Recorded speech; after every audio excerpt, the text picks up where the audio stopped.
Ahora vamos a ver el desarrollo de un tronco oblicuo de prisma recto de base rectangular. Este es el que se presenta con la identificación de las diferentes letras en cada una de las esquinas de este sólido. En primer lugar, se realizan las proyecciones del prisma. Entonces, tenemos su vista frontal y su vista superior. También estamos obteniendo la vista lateral izquierda. Entonces, se trata de un sistema de proyección de vistas europeo. Bien, también trasladamos las diferentes letras que estaban identificando este tronco oblicuo de prisma en las vistas. Luego se dibuja la verdadera forma y magnitud de la cara superior, es decir, vamos a obtener la vista auxiliar, la que nos presenta en su verdadera magnitud dicha cara. Entonces ahí la proyectamos, observamos que ya tiene su verdadera magnitud y una vez que la tenemos, se imagina cortada la superficie del prisma por las aristas AB, AE, EH, GH, GF, GH, HE, AD, BC, con lo que se puede desarrollar perfectamente o completamente la superficie.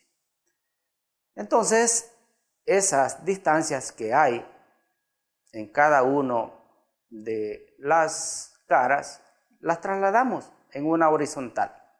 De manera que comenzamos con la arista AE. Entonces, allí estaría su altura definida. Trasladamos una línea horizontal que va a ser la base de este tronco oblicuo y ahí tenemos la primera arista, la arista EA. Luego hacemos el trazo de esta hasta que se obtiene la siguiente letra. En este caso estaríamos hablando de B, luego llegamos a C, luego bajamos hasta D y de D llegamos nuevamente a la letra A, que la vamos a designar con una definición diferente, es decir, un prima. Ahora también le podemos agregar la base en esa posición y ahora que tenemos la base ya podemos agregar también la otra parte que sería la tapa superior, es decir, el plano inclinado.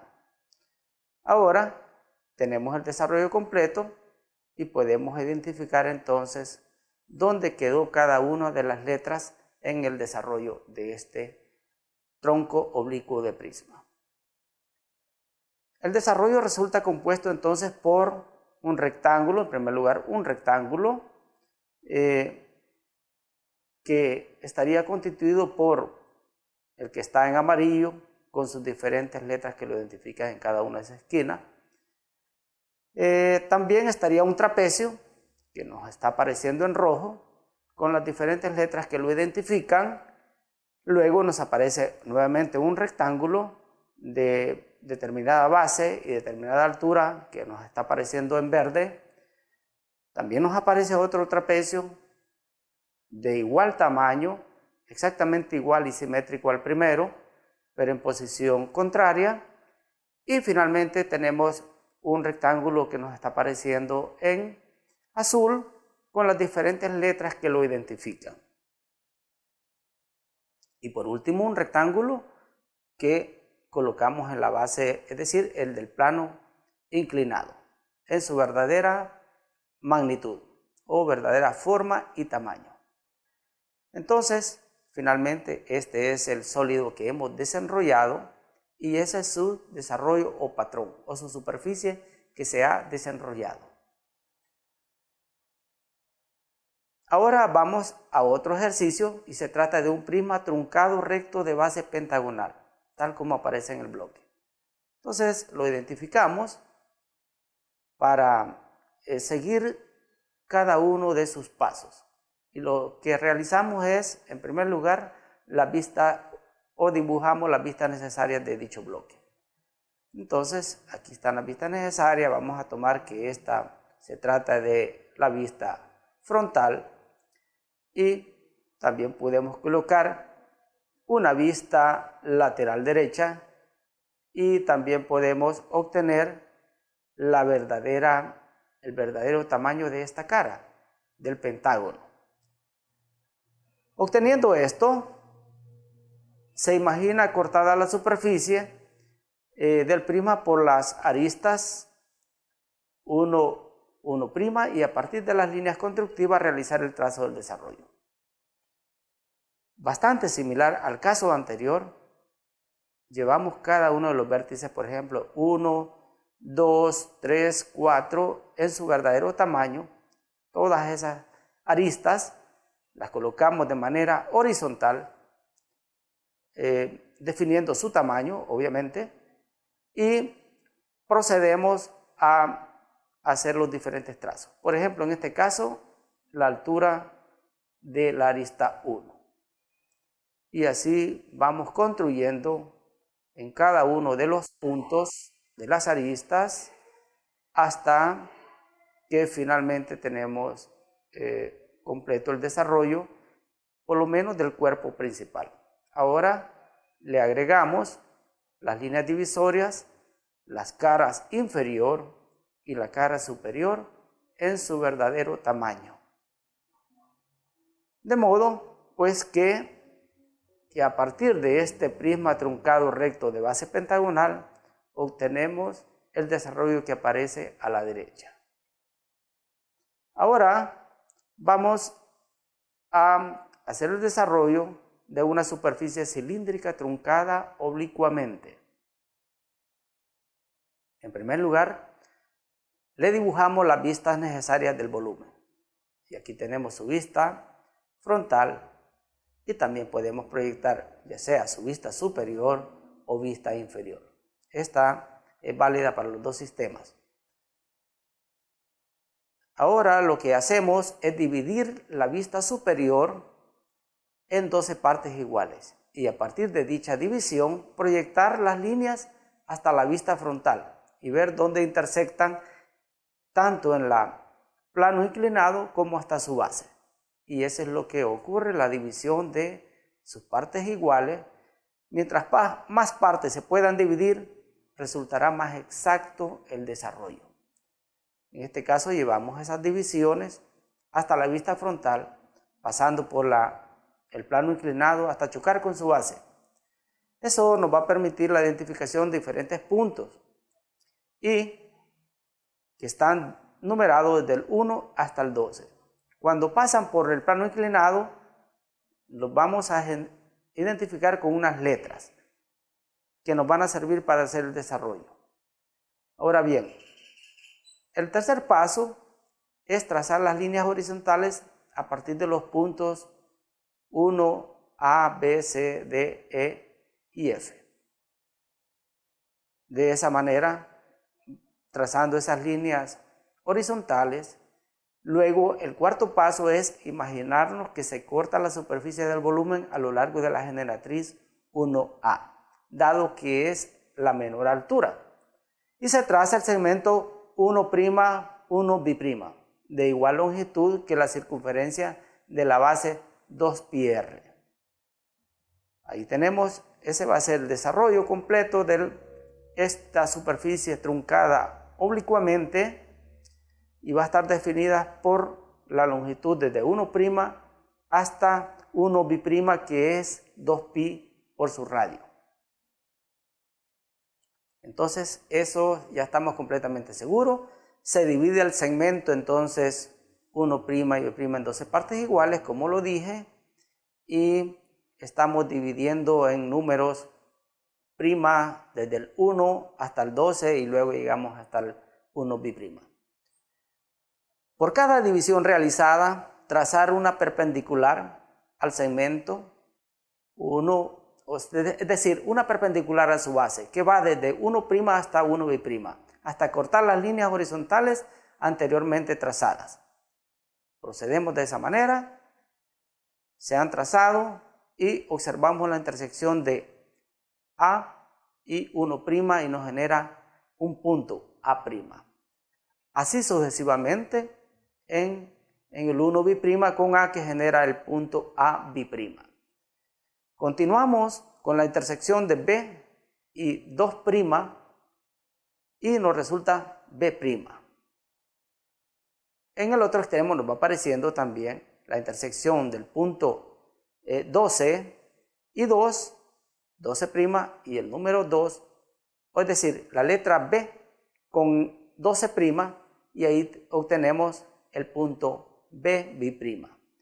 Seguimos así sucesivamente por cada uno de los puntos, es decir, que intersectamos C con 3' y nos da C'. En el otro extremo se trata de C y 11' y nos da C'.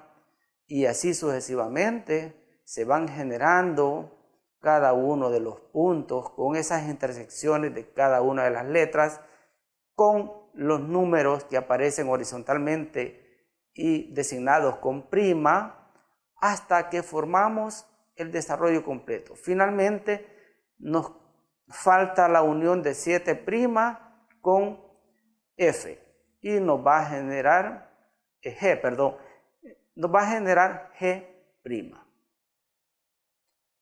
Entonces nos falta trazar la generatriz correspondiente tocando cada uno de los puntos identificados anteriormente de esta manera.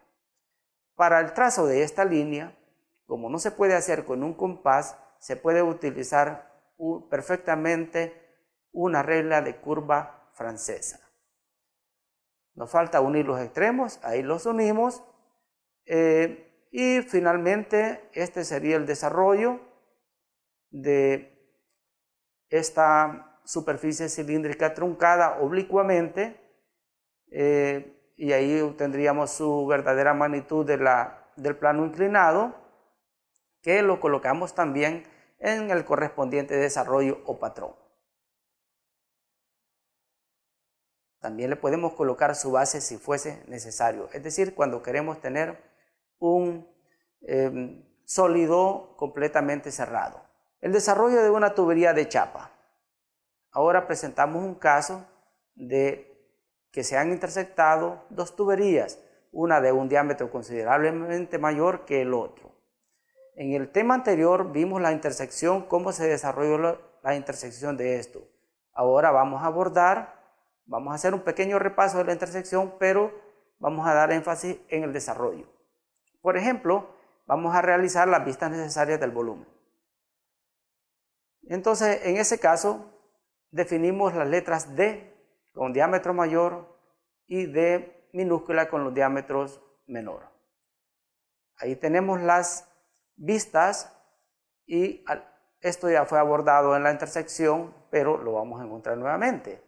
Entonces lo que se hace es que en los diámetros se dividen en partes iguales, se trazan líneas horizontales que al intersectarse entre las vistas nos va a generar la intersección antes explicada. Esta es la intersección de esta tubería de chapa de diámetros diferentes. Ahora, lo que nos ocupa es realizar pues el desarrollo de cada una de estas. Y lo que hacemos es el desarrollo del primer cilindro, el de diámetro mayor, el cual está formado por un rectángulo de longitud igual a pi por diámetro y un agujero. El agujero creado para la intersección del otro elemento de menor diámetro. Entonces, a partir de esa vista, comenzamos a hacer el desarrollo. La longitud de este cilindro va a ser igual a pi por diámetro. Al igual que lo hemos aplicado con la superficie cilíndrica, es el mismo principio de dividir en partes iguales y trasladar cada una de las distancias. Pero que en este caso lo que estamos haciendo es creando la forma o explicando la forma de cómo se crea ese agujero. En cada una de las letras que definen la intersección, trazamos líneas horizontales hacia el centro de esta superficie desarrollada. Ahora los identificamos con L', P', Q', R', S', T', M', que se van a intersectar con otras líneas que en este caso deben ser perpendiculares, es decir, verticales. ¿Y qué distancia debemos de considerar para elegir de L' hasta P'? Bueno, esas distancias son arcos iguales a L1, P1 que observamos en la vista superior. Es decir, los arcos son L1, P1, P1, Q1, Q1, R1 y los arcos obviamente simétricos a esto. Luego se traza la curva que sigue el agujero de esta manera. Entonces ya tenemos el desarrollo de la tubería de mayor diámetro. Ahora vamos a proceder el desarrollo de la otra tubería de diámetro menor.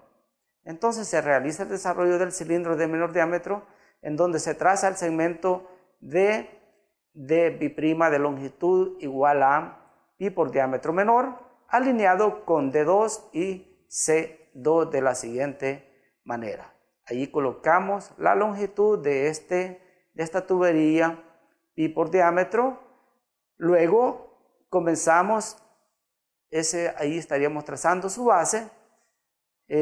Luego hacemos su desarrollo pi por diámetro menor, ¿verdad? Y comenzamos a trasladar las letras de la intersección, es decir, las de la vista frontal. Estas se van a intersectar con la división, las 12 partes iguales que hemos dividido el diámetro menor, y donde se intersectan, ahí nos va a generar cada uno de los puntos. Y una vez definidos dichos puntos, trazamos la curva que está apareciendo en este momento. De manera que ahí estaríamos cerrando y obtenemos las dos superficies desarrolladas de esta tubería. Fácilmente se puede hacer la intersección, el ensamble de estas con soldadura, con pegamento y funcionarían mecánicamente de manera óptima. Estas serían las plantillas que tendríamos para hacer los cortes adecuados de cada una de estas tuberías y unirlas perfectamente mecánicamente, como expliqué en la diapositiva anterior. También le podemos agregar, si queremos que esto sea cerrado, las tapas que aparecen en ambos desarrollos. Esta sería la solución finalmente para el desarrollo de una tubería de chapa de diferentes diámetros. Bueno, es así como hemos llegado al final de esta presentación, esperando que se haya comprendido los casos de desarrollos más comunes que se pueden obtener en las aplicaciones. Muchas gracias por su atención.